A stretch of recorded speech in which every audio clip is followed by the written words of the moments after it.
April 1961. A Chicago Convention Center bathroom. Abraham Bolden, 26 years old, black Illinois state trooper recently transferred to Secret Service, stood guard at the restroom door. Routine duty, unglamorous, but professional. Then John F. Kennedy walked up. The President of the United States stopped, looked at Bolden, and asked a question that would change both their lives. Has there ever been a Negro Secret Service agent on White House detail in Washington, D.C.? Bolden replied, "No, sir."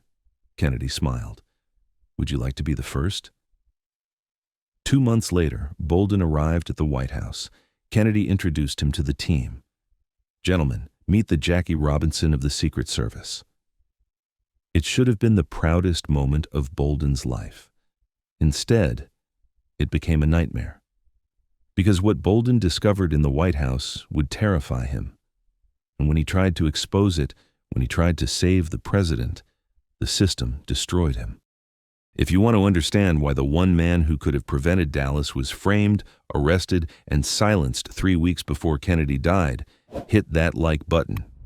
Because this isn't about conspiracy theories, this is about documented facts, about a whistleblower who saw the assassination coming and paid the price for trying to stop it.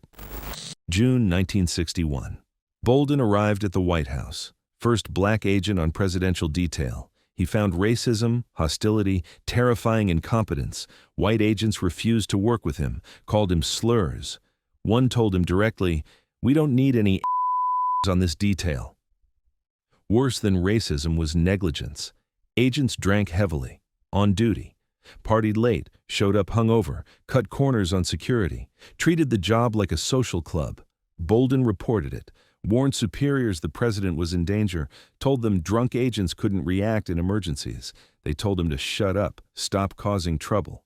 So Bolden kept quiet and watched Kennedy's security deteriorate. October 1963. Bolden had been reassigned to the Chicago Secret Service office, routine counterfeiting work, away from the White House, away from the racism. Then, on October 30th, an FBI teletype arrived, urgent, classified, a plot to assassinate President Kennedy in Chicago, 4-man Cuban hit squad, high-powered rifles, scheduled for November 2nd. Kennedy was flying to Chicago for an Army Air Force football game at Soldier Field. The motorcade route was published in newspapers, from O'Hare Airport to downtown, through the Northwest Expressway, past tall buildings, perfect sniper locations. The FBI teletype described the team, 4 Cuban exiles, anti-Castro radicals, armed with scoped rifles, planning to shoot Kennedy from an elevated position as his motorcade passed. The Chicago Secret Service office went into emergency mode. All agents mobilized. They had 72 hours to stop an assassination. On October 31st, a landlady called Chicago police. She'd rented a room to 4 men. When she entered to clean, she found automatic rifles with telescopic sights spread across the bed and a map showing Kennedy's motorcade route through Chicago. Police raided the room, found the rifles, but the 4 men had disappeared. Then came the second threat, Thomas Arthur Vallee. Vallee was an ex-Marine, expert marksman, right-wing extremist, publicly hostile to Kennedy, and he'd requested time off work, specifically for November 2nd, the day of Kennedy's visit. Investigators discovered Vallee worked in a warehouse along the motorcade route, top floor, direct line of sight to where Kennedy's limousine would pass. In Vallee's car, an M1 rifle, a handgun, 3,000 rounds of ammunition. Sound familiar? Ex-Marine, skilled shooter, building overlooking motorcade route. It was the Dallas playbook, 3 weeks early. November 2nd, 1963, 9 a.m. 2 hours before Kennedy was scheduled to land at O'Hare, Chicago police arrested Thomas Vallee on a pretext, minor traffic violation, got him off the streets, secured his weapons, but the 4 Cuban gunmen were still missing, still armed, still dangerous. Maurice Martineau, special agent in charge of the Chicago office, called the White House. His message was clear. The president's life is in grave danger. Cancel the trip. At the last minute, the White House announced Kennedy wouldn't be coming to Chicago. Official excuse: the president has a cold. Also, urgent situation in Vietnam requires his attention. The Army-Air Force game went on without him. The crowd wondered where Kennedy was.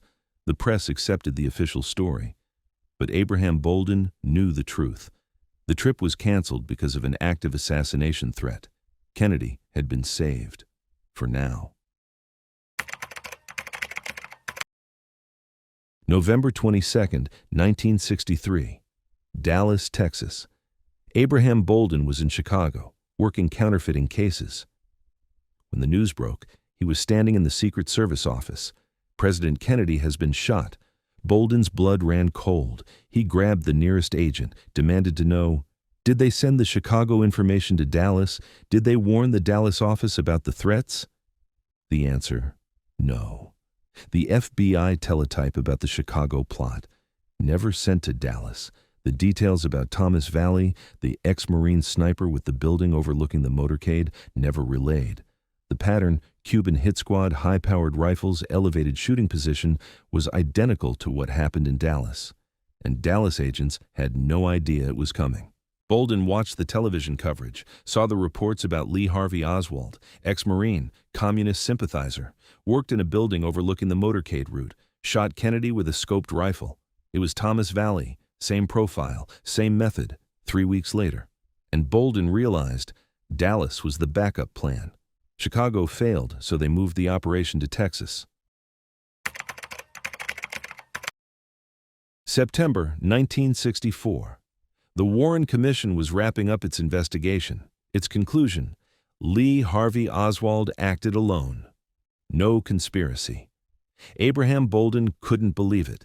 The Chicago plot, documented, investigated, foiled, wasn't even mentioned in the Warren report. The commission had no idea it happened. So Bolden decided to tell them. In May 1964, while attending Secret Service training in Washington, Bolden called Warren Commission counsel J. Lee Rankin from a White House phone. I have critical information about an assassination attempt in Chicago, information that proves there was a conspiracy. Rankin agreed to meet him. It was a fatal mistake, because someone was listening. The same day Bolden called Rankin, he was pulled out of training class. Emergency in Chicago. You need to return immediately. On the plane back, Bolden sat between two agents, not colleagues, escorts. At Chicago O'Hare, they drove him directly to the U.S. Attorney's office. When he asked to call his wife, they refused. Inside, Justice Department officials interrogated him, then arrested him. The charge, accepting a $50,000 bribe from a counterfeiter in exchange for confidential files. Bolden was stunned. The accusation was absurd. He'd never taken a bribe in his life, but the prosecution had witnesses. Joseph Spagnoli, a convicted counterfeiter, testified that Bolden had solicited money from him. Another witness, Frank Jones, corroborated the story. Bolden's defense, I was framed. The counterfeiter was being used by mobsters to silence me before I could testify to the Warren Commission. The jury didn't believe him. He was convicted and sentenced to 6 years in federal prison. Only later did the truth emerge. Joseph Spagnoli admitted he lied. Under oath, he confessed that he fabricated the bribe story. He said he was pressured by government officials and mobsters to destroy Bolden's credibility. Frank Jones, the other witness, also recanted, admitted his testimony was false. But by then, Bolden had already served 3 years. His career was destroyed, his reputation ruined, his warnings about Kennedy's security buried forever. Why frame Abraham Bolden? Because he knew too much, and powerful people needed him silenced. Bolden had evidence of the Chicago assassination plot, Secret Service negligence and drunkenness, similarity between Vallee and Oswald, failure to warn Dallas.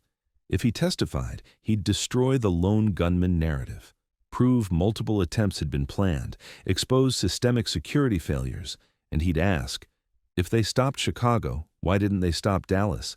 The man who framed Bolden had mob connections. Richard Kane, Chicago cop and outfit made man, was involved. Kane worked for both the PD and CIA, had anti-Castro connections, was reportedly in Dallas on November 22nd. The same forces that killed Kennedy silenced Bolden. For decades, Bolden fought to clear his name, wrote The Echo from Dealey Plaza, testified before the House Select Committee on Assassinations in 1978. The HSCA confirmed Secret Service failures, but couldn't prove the Chicago plot because Secret Service records had been destroyed. In 2022, President Biden granted Bolden a full and unconditional pardon. Bolden was 87 years old. In 2025, at age 90, Bolden finally testified before Congress, described the Chicago plot, the security failures, the frame-up.